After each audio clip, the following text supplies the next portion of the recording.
Oh, Oh, hold on real quick. Now we're live. okay. Good morning, everyone. My name is CeCe.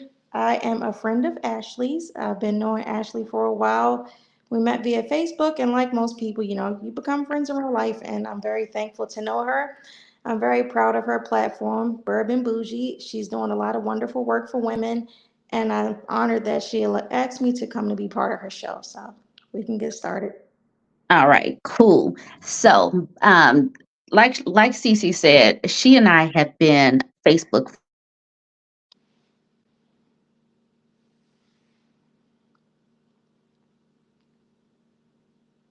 appreciate about Cece is that she and I are both Scorpio women, 1980 babies in our 40s. And so we are going through these stages of life at the exact same time. And despite the fact that we have taken divergent paths, I still feel a kinship with you, with her. So Cece, what I love about her, and this is me in general. I am a wife, I am a mother, but I am unapologetically pro woman and women doing whatever the heck they want to. And she is that person. Cece is that person that gives no F's about anything. She says it unapologetically that she is that B, and she says it. She actually types out the cuss words. I don't, but still, she does what she wants to do. And I brought her on this on my platform because I wanted us to have a conversation about making money.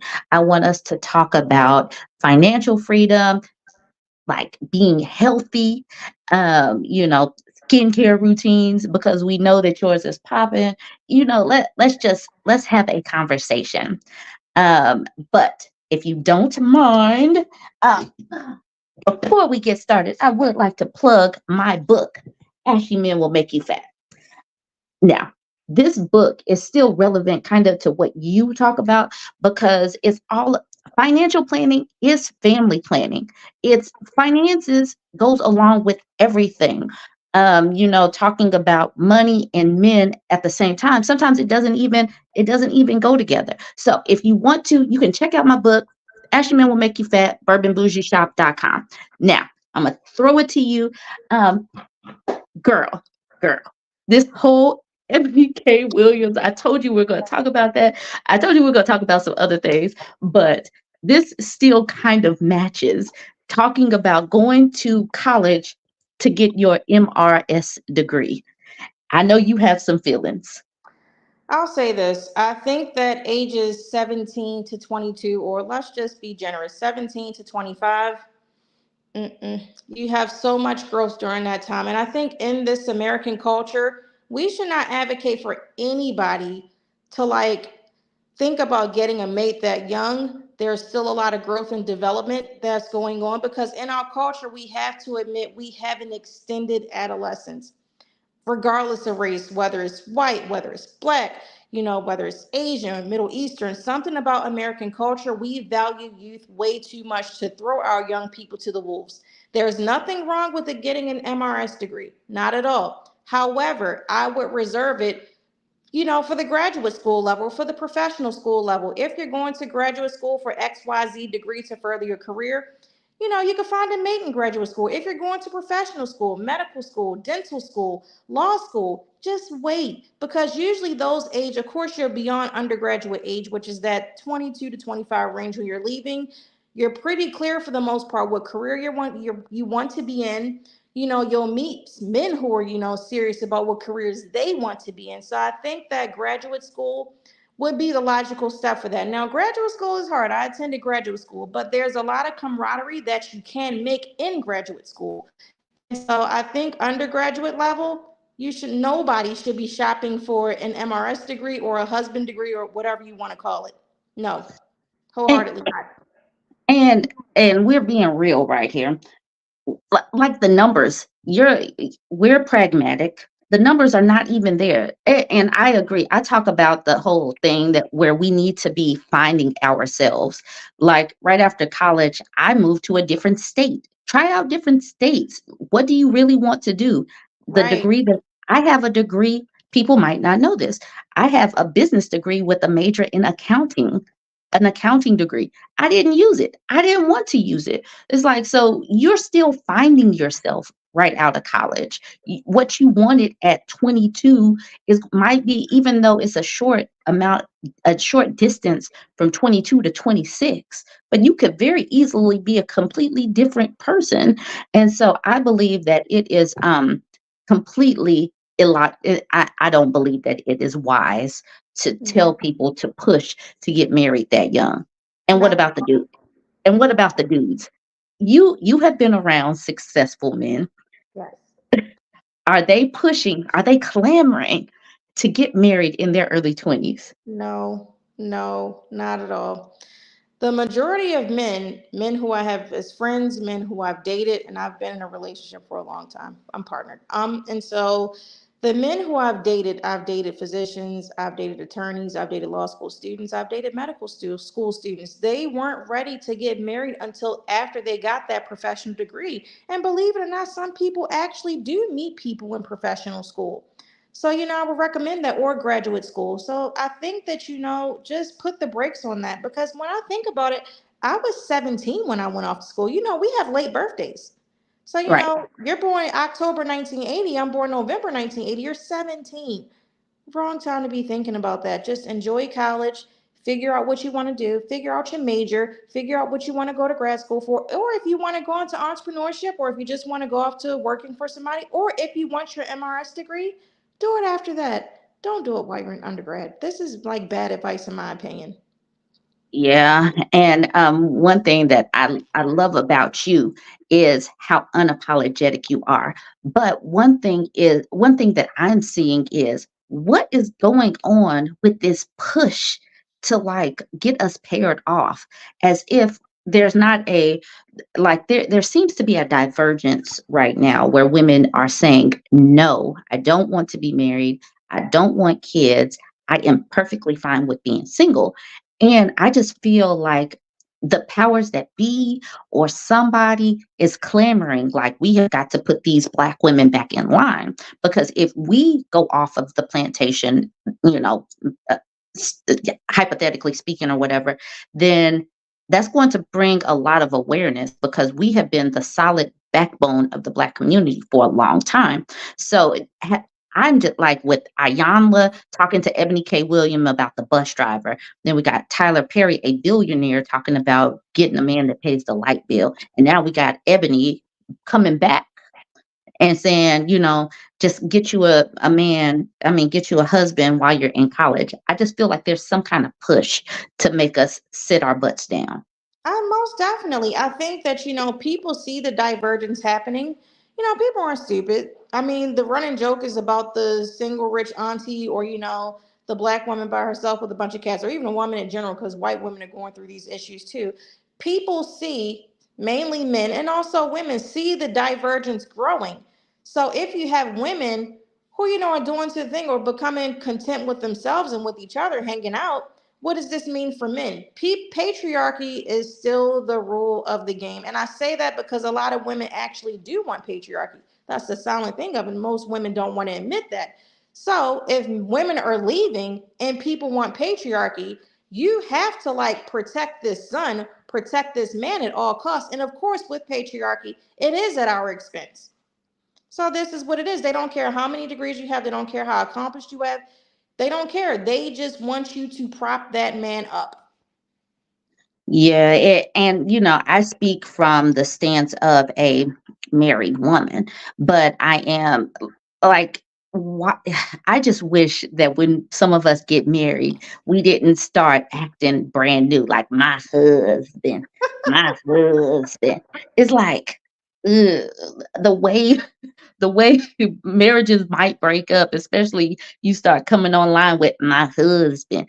I do this, this, and this, and then y'all break up. It's just like that. This is the reason why you have to have a life outside of your husband, because once y'all break up, then you have to reconfigure your whole identity. Some people make their identity being married. Some people make their being a mother. And it's just like, why people paint themselves into these one-dimensional molds, and I just can't do it. No, I mean, I think at the end of the day, and I'm just going to keep it funky, I think women like to stunt and compete with one another. We're also very collaborative at the same time. So it's like a paradox. Women are very collaborative, we're group oriented, but women, just like men, peacock. And I think that because of patriarchy, being chosen on that grand level by a man means a lot to a lot of women. And so they pop their collar behind it, even though the marriage, might be like driving them insane behind closed doors. But because they were selected or chosen by a man, it's like a feather in her crack cap. I mean, women are competitive just like everybody else. It is what it is. But we're also collaborative at the same time. So when women stunt, I just see it as, somebody just peacocking or, I'm stunting on y'all hoes. And it doesn't bother me when women, peacock about marriage. It really doesn't. Because I'm like, I'm content with my life for the most part. I'm happy that they found somebody that they want to share their life with. If it's going wonderful, good, please keep it going. If it's not going right, and if we all can't come together, end it, find the next man, get chosen by someone else. Now, speaking on peacocking, I really appreciate this sweater or this poncho thing that you got going on. You are looking quite amazing today. And Thank you. if you have any extra of those, you know that I am not I'm willing to collaborate in your closet. So I'm just putting that out there. Uh, Thank you. but Thank you. the one of the reasons why I wanted to bring you on here is because you are about that money, Yes. and we are moving into it, and all of these things start to like intersect, and we're moving into a point in time where healthcare, the medical profession is going to hell, the education system is going to hell. You have got to be extra extra strategic about like the timing that you have a baby. Do, are you living in a place that has a good school system? Can you afford to send your kids to school? Can you afford childcare and all of that stuff? What made you like move the way you move? As far as, yeah, go ahead. With moving into healthcare is like my preferred business entity, or just moving in general. So, moving in general, I know that you are child free, but leaving your options open. And this, I'm sure that that has been a how you have been able to move the way you move. That's the reason why I said a lot of this stuff intersects and overlaps. Okay. Well, I will say this. From the time I was young, I was a very aspirational person. I come from a very aspirational family. We were not always upper class people. In fact, when I was born to working class parents. My mom grew up on a farm. My dad's from South Carolina, not so much farm life, but they were entrepreneurs, but they were very mom and pop entrepreneurs. And so it's just creating a culture of aspiration around you. Somebody is usually aspirational, but even if it doesn't come from your family, you can always find aspirational groups to belong to. And so I talk about that all the time. Some people might not have the, family support or the support from their dad or the support from their mom, but I've always been naturally aspirational. And thankfully, I've had select members in my family who are aspirational too. And Right. we were just like, we're just going to get this together. We have to work together. As for choosing healthcare, I always knew I wanted to be an entrepreneur. My first company wasn't even healthcare, it was home decor. So It I was love what? decor. Yeah, I was selling home decor, and then I went into a research business because my degrees are in anthropology, my undergrad and graduate degrees. So, I did research for Columbia University and different entities like that, Smithsonian. But then my mom, she's an RN, and she was like, listen, I know you said you want a conglomerate. So while you have these other businesses, let's just start off with a healthcare company and then just grow from there.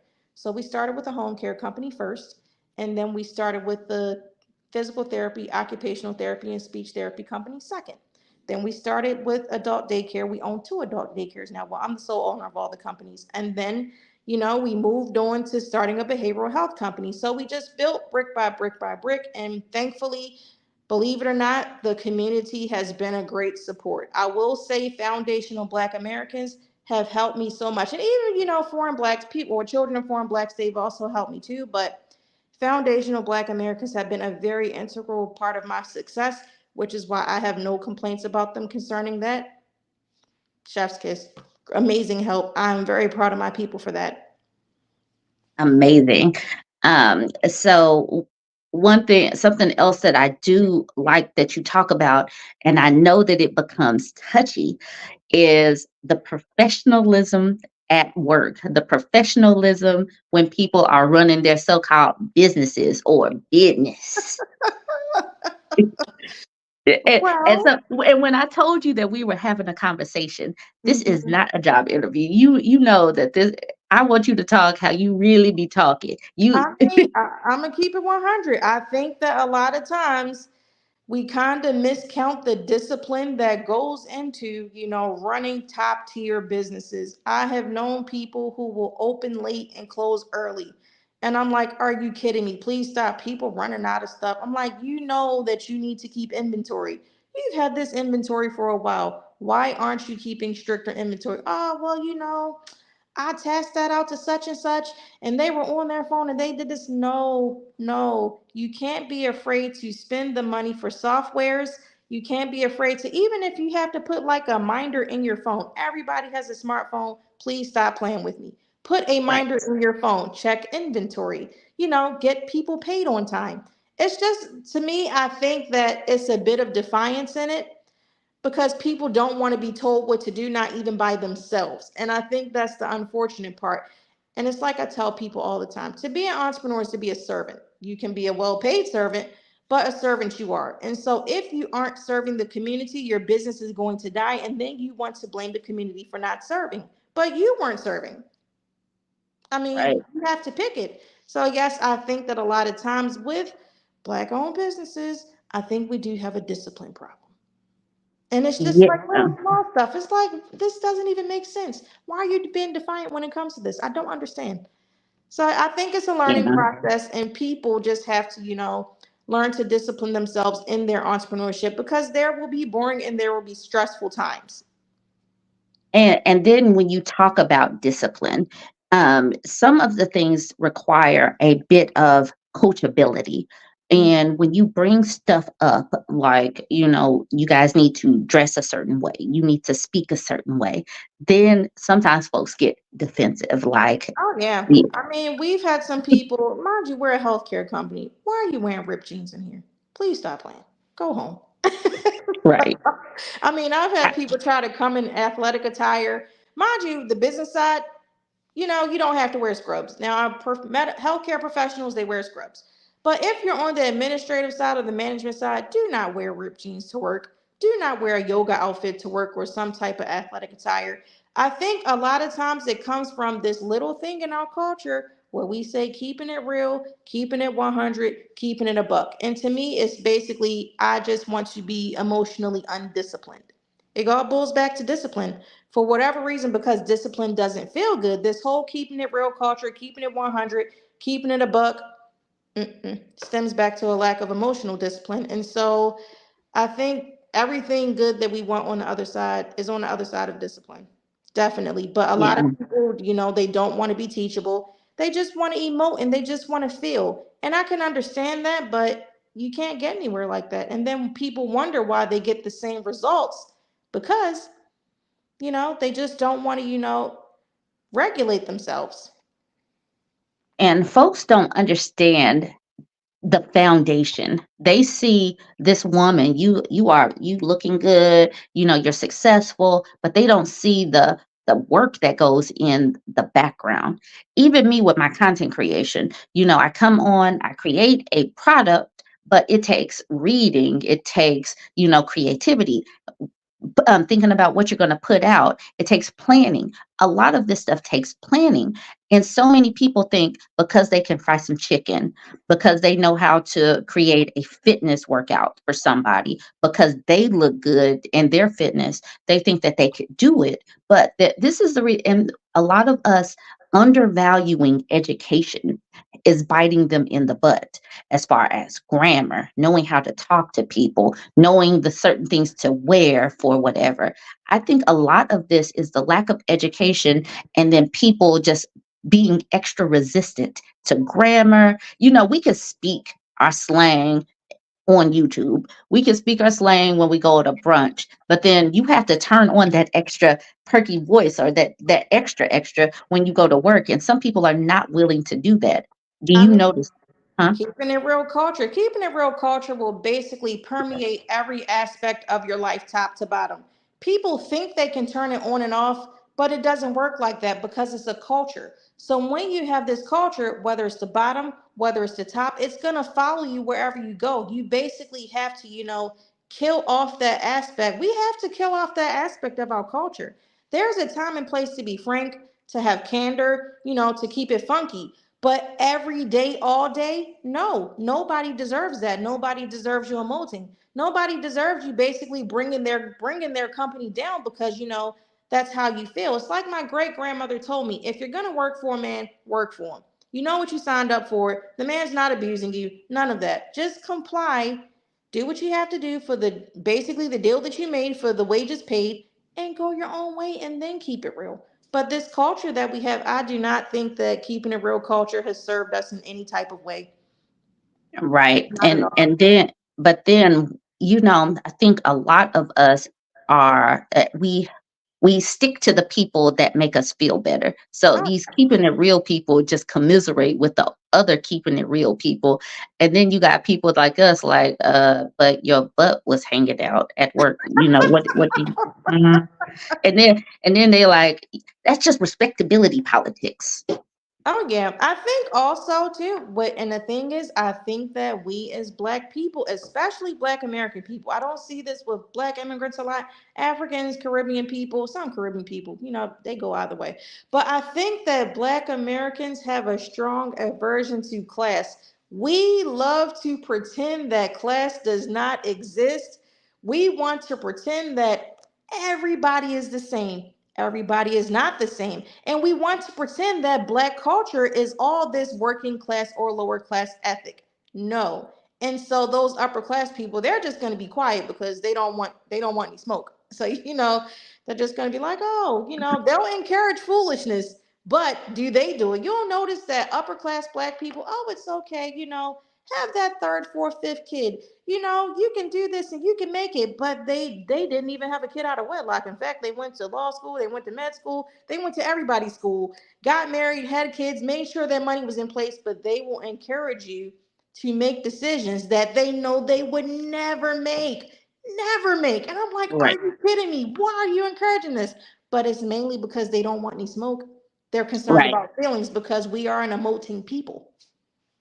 We So do have logic. Black people are very smart. We are smart, but man, we value emotions like crazy. We emote all the time and everywhere.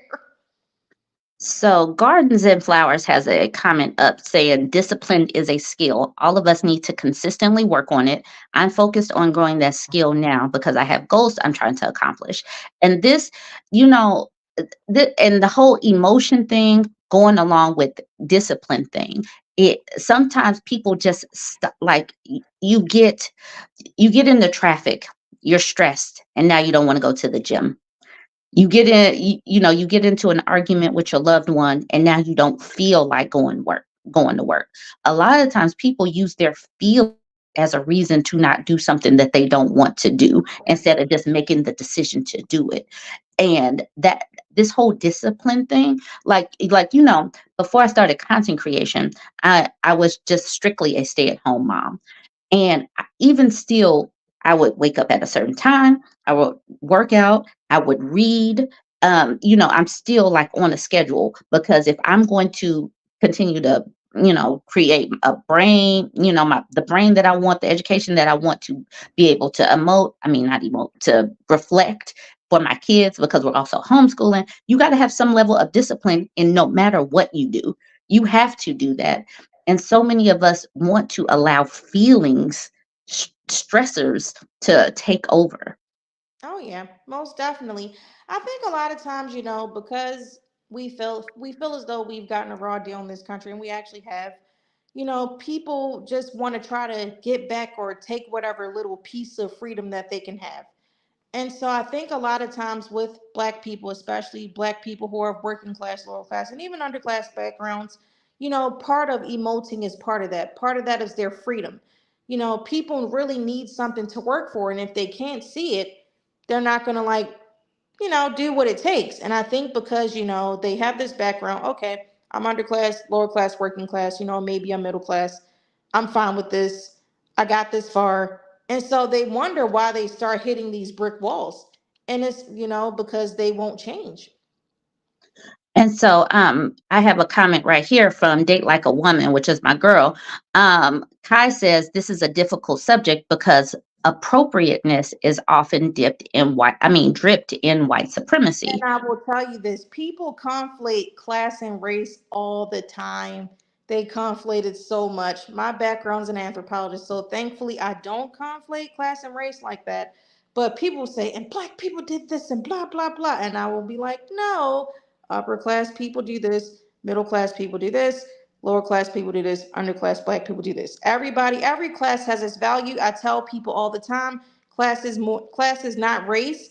Class is also not money. Class is a set of behaviors. And so when people, say that this class conversation, you all just want to be like white folks. No, I know some lower class white folks. They do not all act the same. So, And yeah. even and like you said, that this is not really about race. I have a quick story. Last night, my daughter was having trouble sleeping. So I was trying to put her back to sleep on the couch, on the sectional big couch. And then outside of and this is about 1 o'clock in the morning, 1:30 in the morning, she was having trouble sleeping. I go out to the front room. There are three there are three carfuls of teenagers outside on my street being loud, smoking. No, this is probably about 2 o'clock. We finally went out there. Being loud, smoking, talking loud. And it's three carfuls of people. And I'm like, it's 2 o'clock in the morning. Why are y'all here? Loud. And I made a mistake, CeCe. When we moved over here, I was like, great, we're right across the street from a park. This will be perfect. Me and my kids could just get up and go to the park. It has a basketball court. I made a mistake. We moved there in February. I didn't know what they do during summers and early spring because they out there like talking. This is inappropriate. Being loud at two something in the morning is inappropriate. It doesn't Well, matter if, I huh? will say it's appropriate for their class level. And it's not appropriate for my class level. So my class level picked up the phone and called the police and told them to come disperse these teenagers because not only did they show up, it was like some middle-aged daddy shows up on his motorcycle blasting music at 2:30 in the morning, and then another car full of people come behind him. I'm like, why are y'all here? So my class level says I'm calling the police on these people. I mean, a lesson that I learned in class when I was in graduate school, I was going to graduate school in DC, and DC has been under a lot of gentrification. This is like over a decade ago. And so I'm like, oh, I'm going to, talk about live in this cool gentrifying neighborhood. Man, when I tell you, it was just like, people were blasting music until what, 11, 12, 1, 2, 3, or just when they felt like it. And, people who were working in the area just like, oh my God. But then it clicked. I'm like, these people don't have anywhere to be the next day. So they can listen to music 11, 12, 1, 2, 3, or whenever they wanted to cut it off, or whenever they just like, okay, it's time for me to go to sleep now. They didn't have to wake up at what, 4, 5, 6, 7 to, get somewhere. So that's when it clicked to me. And I'm like, I'm living around people who don't necessarily have somewhere to be the next day. This neighborhood is sweet. I like it. Cool location, fun, but the class levels, they're not meshing. So I think Right. it's time for me to go. Right. And you had to have this conversation with me before because I said, but because you would talk about class and I would be like, I'm classes on a budget. And you have to remind me that this is not about money. Because I used to live on the south side of Chicago. I used to live on the south side of Chicago. And I was living amongst working class people. And then it was like mixed. The neighborhood was going through a process. So you still had some people that were there with Section 8 vouchers. You had working class people. You have some families. But some of these people would just be letting their kids run wild. And it's just like, this is not for me. This is not for me. And so, it becomes challenging And at the times. thing is, the beauty of it, I don't really come down on people for their class or their class segment. It's just recognizing what it is and just moving on along. Like, I don't complain about ghetto people, or different things like, oh, those ghetto people, all these people, or oh, those people. No, you just realize this is not my class bracket, it's not my segment, and you move closer and closer, and you work towards the classes that you want to be in. It's just nothing but a set of behaviors, making connections, and connections usually will bring you whatever revenue that you're looking for or whatever money that you're looking for. And so Jessica wanted to know because she came in late, and this is a good time to, excuse me, this is a good time to come swing this back to it because, some people do come in late. What kind of businesses do you own and how did you get started? Okay. So I own a little baby conglomerate of healthcare companies. We do home care. We do different types of therapy like physical therapy, occupational therapy, speech therapy. I own two adult daycares. I own behavioral health, so where we do psychiatric treatment and also substance abuse treatment. We do own some assisted livings, but not too much. We don't delve too deeply into that. And so it's just basically working towards this. We're building like a healthcare company brick by brick, piece by piece, and then we plan on merging them together. And so, y'all, this is what I love about this because this is coming at the exact time. And you can answer this question. Are you seeing a lot of like just slightly older than us, like Gen X, like 50 some odd year olds, having a lot of health issues, like people in their 40s and 50s, like they seem to be getting older quicker. I will say this. I think that with the cultural shift of technology in the United States, because we were born 1980, we used to go outside and play and different things like that. But also, as we became adults, we're not as active as we used to be. Like I remember as a child, my parents would still go skating. They would hang out, they would vibe out, they would still go to the basketball court. It seems like once gaming culture became a thing, and television culture became more heavy, people don't do as much physical activity as they used to. Even if you think about, and I think this happened in the 90s, because we used to dance so hard, like early mid 90s, people were dancing. So Yes. we don't dance like we used to. People don't want to break a sweat. For whatever reason, people do not like sweating. Woo. Yeah, because I do remember in college, girl, partying Thursday through Sunday and still managing to work, get to class, and balance it all. Like we had, because I had to work during college, so managing to balance work, partying because it's fun, and dancing was fun. Like back then, it wasn't just like going to a party and it just being so antagonistic. Like people don't like once I got to like my mid 20s, early 30s, it's like I don't actually it was I think it was mid 20s. I don't want to dance anymore because people were not really it wasn't fun. No, and the thing is, the music kind of shifted. So I always make a joke. I always say, I'm like, man, when NWA, Dr. Dre, and Snoop came with all the weed and everything else, we stopped dancing. We don't dance anymore. So, Hmm. that's the running joke. I noticed that when West Coast hip hop came, black people just stopped dancing. I don't know why, but we just did. So that's just my little inside thing. But our music changed. R&B kind of went on its way out. It was going out the door, especially the "I Love You" type of R&B, to where it got more sexual. So that's a different kind of music. Right. That also coincides with No Child Left Behind, politics, learning to test all of that. You know how they started taking all the music out of all the music and access.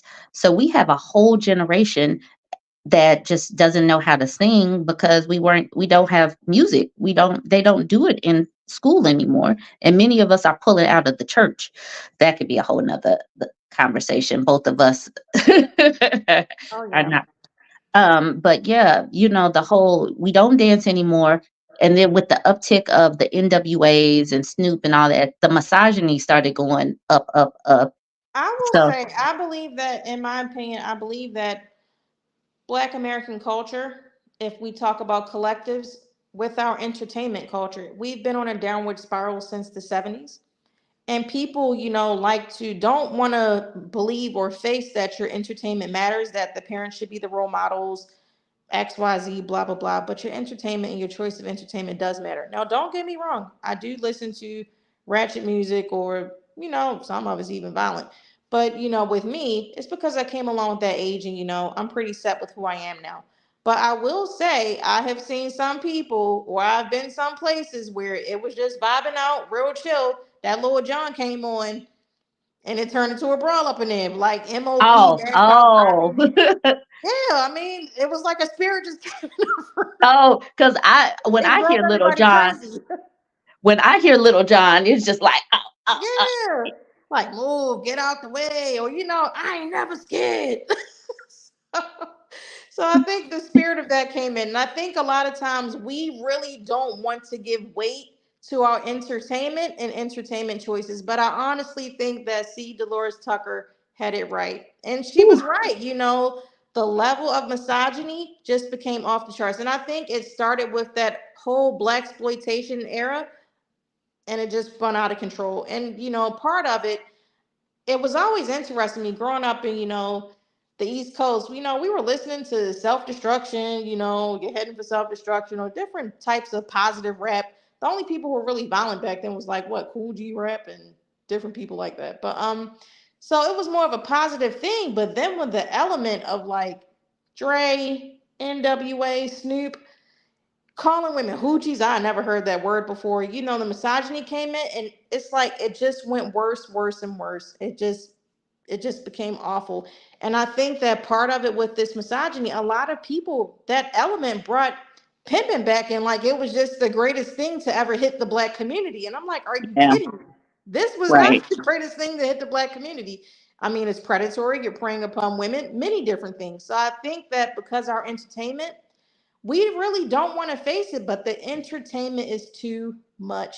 And the more misogynistic it is, the worse outcomes become. And then when you call it out, you're like coming back to the respectability politics. If you call it out, or you hate black men. It's just like, No, I can don't we? hate black men. I hate certain elements of behaviors, and I don't ascribe one type of behavior to black men because I'm intelligent. So, I mean, no, just certain type of values are not good for anybody, and that's just what it is. I think a lot of times people want to push this parasitic like vibe and act like it's okay, but it's not, and we're suffering because of it. The whole pimp thing has been a mess and has been a detriment. Um, but you see it in so many different strands. Like you see it in church where the man is the head and the women are going to work just to pay tithes. You see it in Tory type of businesses where people are making just enough to live and other folks are making enough to have money sitting on top of it like Scrooge McDuck. Then obviously you see it in the trafficking situations, the adopting little kids so they could work in your home. Like it's a whole lot, and we need to have these conversations. But yes, the girl, I could not believe that pimps used to even be popular, like getting whole shows. When you think about that, these people, these women had to go what they had to do for some money to give it to why? Yeah. Yeah. I mean, this whole element that has just come in, it's going to be, and the thing is, it's going to be hard to get rid of.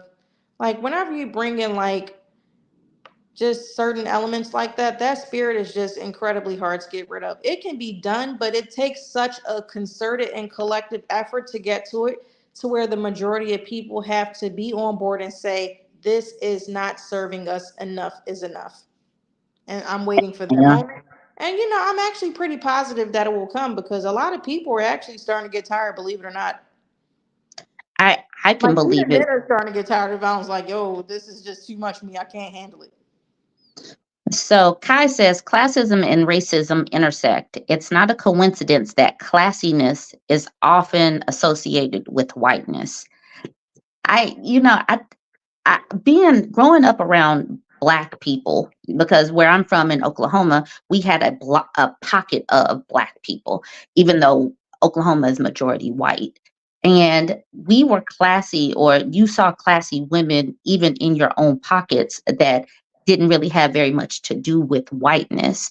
And so it's like, I don't like that we do conflated, like with being white, like grammar to being white, using punctuation to being white, just things like that. It's just like I don't like that, because there's nothing about me that wants to be a white woman, but I still try to display myself in a certain way, speak a certain way, and we've got to break away from associating classiness or education or anything with whiteness. I think at the end of the day, people just have this erroneous assumption that all the whites are upper class and all the blacks are lower class. And so that's when they'll say, oh, well, classism and racism are together. No, it's just that, the powers that be and white supremacy is putting on this front that all the white people are classy. No, all the Okay. white people are not classy, which is why we Okay. have the term white trash. You guys, I have got to take a break. My princess is calling me. Give me one moment for an intermission.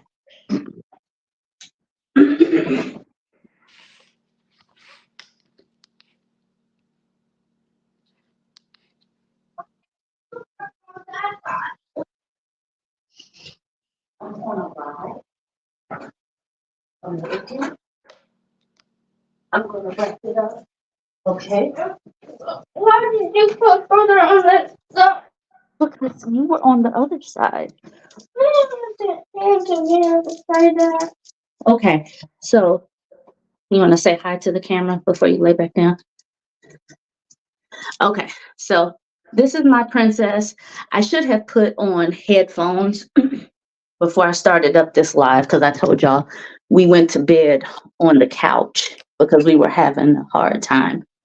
So typically on Saturdays when I do these lives, we end at 10 o'clock. I have about an hour because my kids are in swim lessons. Um, I, I wanted to make sure that the kids had swim lessons. They do taekwondo these days. We are truly living the suburban mob lifestyle, and I love it. Okay, so let's get to some of these. So you're not comfortable. Um, 2000. You want to get comfortable? Oh. Okay. So this commenter says, hold on. See, I'm working.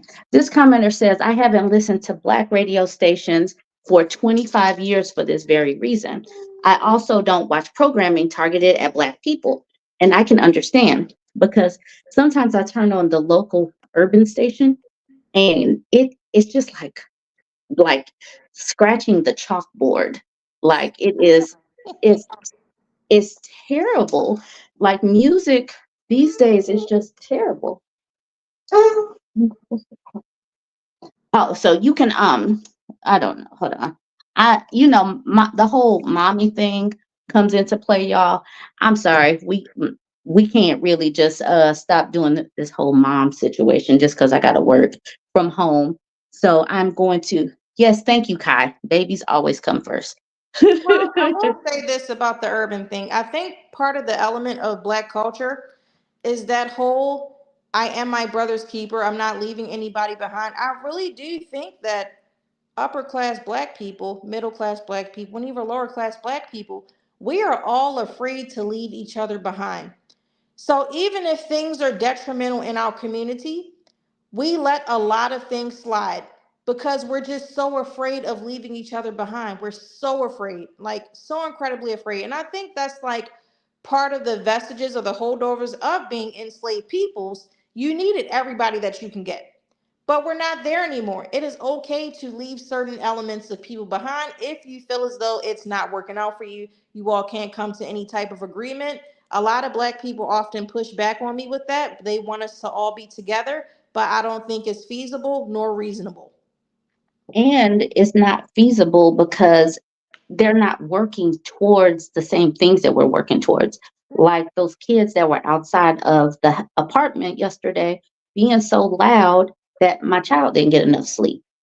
So it's like we're not working towards the same thing. We can't all coexist if they don't have some sense of decorum, or like if they don't care about other people having to go to work. If the values aren't aligned, and I think that's one of our cultural problems as a people. We're just afraid. We're so afraid. Even when the values don't align, it's just terrible. Right.